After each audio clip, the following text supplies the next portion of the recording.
some of the stuff we've heard from Heupel and some of the coordinators and even some of the players, I think it's really exciting times for Tennessee. Yeah.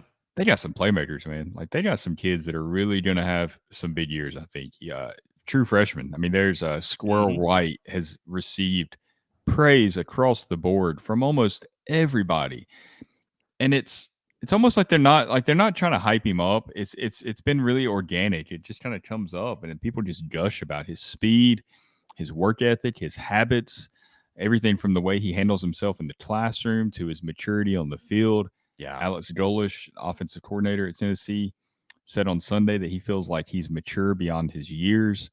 You put all those things together.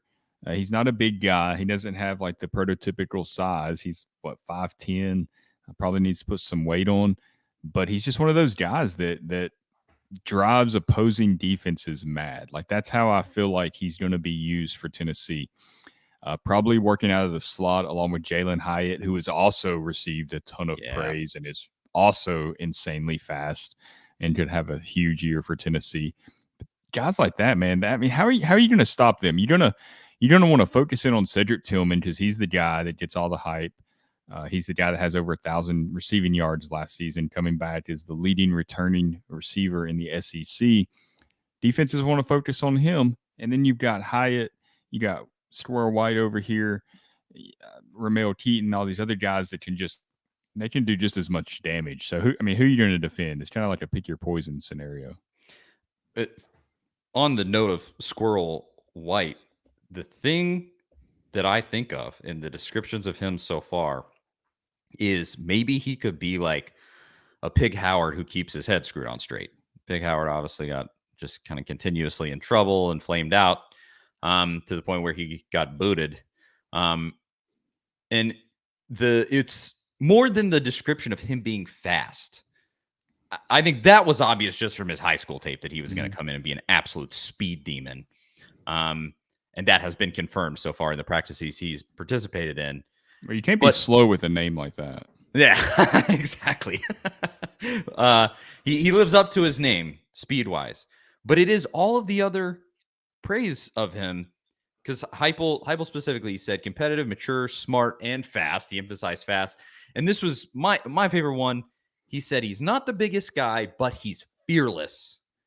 And, if you get a guy with great work ethic, he really emphasized that the way that he treats his body off the field, he's very, very particular about. And you said Golish mentioned mature beyond his years.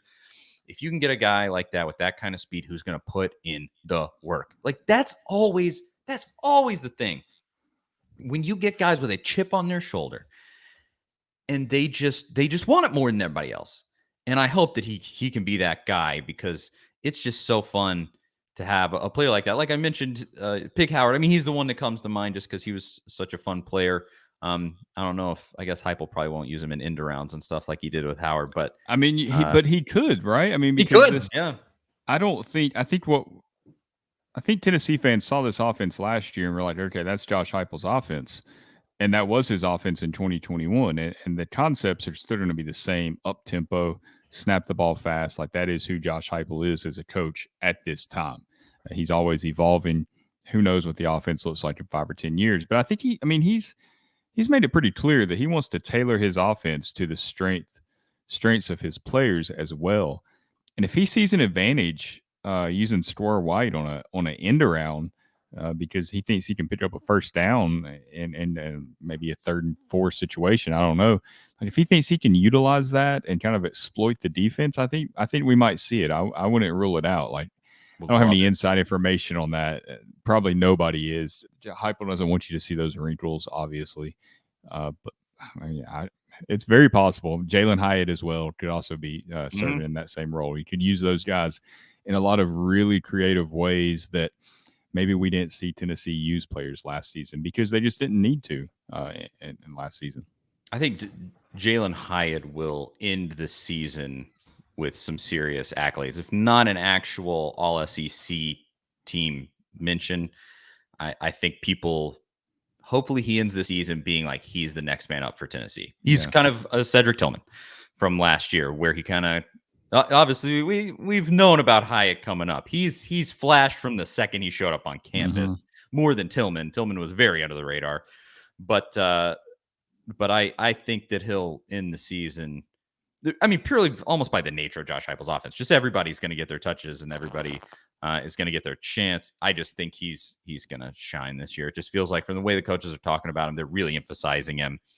Excited to see what he does. And Heupel specifically today, he mentioned that Hyatt is, quote, dramatically different than he was from January. Don't know what that means. Interpret it as you will. But I like the sound of that.